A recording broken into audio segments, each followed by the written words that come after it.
welcome again to episode 4 of Timber Talks. Today we're going to be talking a bit about the timber market, and I've got some other questions about things that happened last year and also going forward this year. So Harry, can you start off by telling us what is happening with the forest products and the market?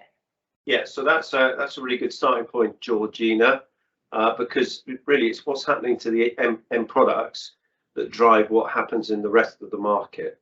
And certainly that's very much the factor on the demand side as far as we're concerned when we're buying standing timber.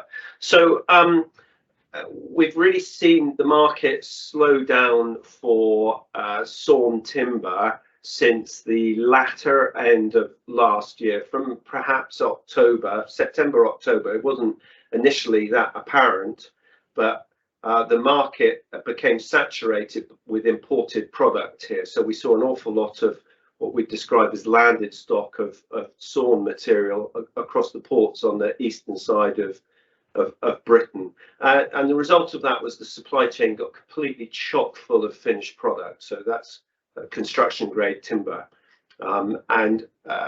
So whether that be ports or merchants' yards or the big sheds, they all became absolutely full up. And as a result, we started to build an awful lot of stock, and all our competitors did the same thing. And the stock within the BSW sawmills at finished good stock will be the highest it's been for many, many years, to the point that we started to have to take time out prior to Christmas because we were physically running out of space, and we've looked at storage off-site as well, so we're doing a little bit of that.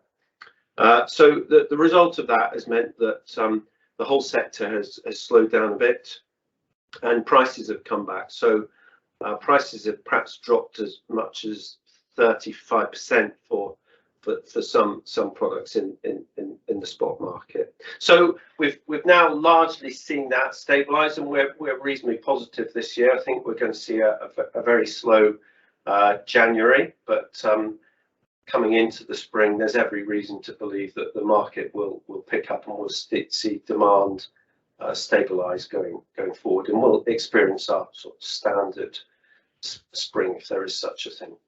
What's the reason for the changes then? Is it seasonal? Well, historically, the market always slows in the winter because building sites slow down. People aren't out in the garden putting fences up, and so yeah, an awful lot of it. There's a seasonal structure to the market, and generally it's very slow from November, December, January, and then often picks up thereafter. But would you say it's still higher than previous years because of the demand? That's a difficult one to answer. It just feels like we've perhaps seen the impacts of COVID wane now, really, and we've moved back to a more normal, if there is such a thing, demand profile.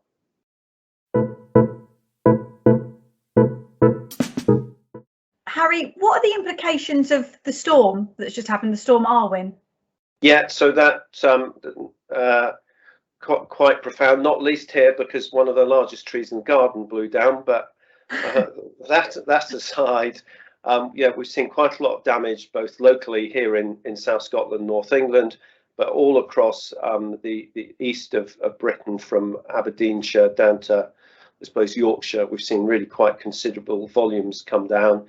We're still measuring the amount of volume that will be harvested as a result of this, but it's likely to be in excess of 2 million tonnes, and perhaps even more than that, which represents about a fifth of the British harvest.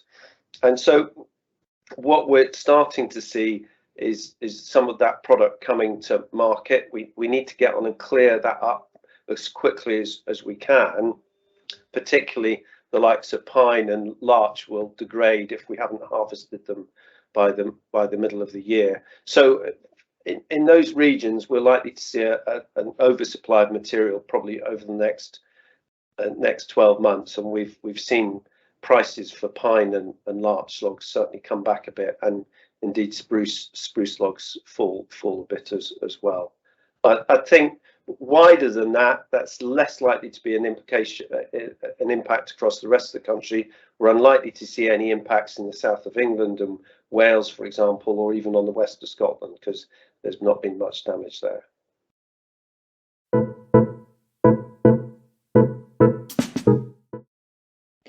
Is there any other factors at play in the timber harvesting market that you also want to add today?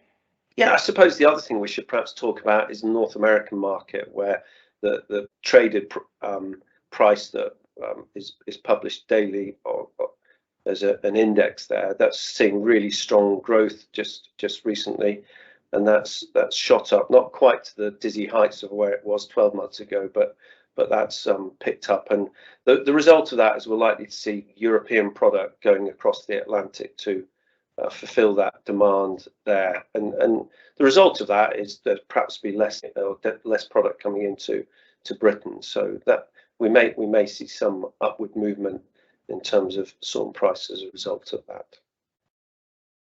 Brilliant, thank you. That's been a fantastic update, Harry. And obviously we have the acquisition as well.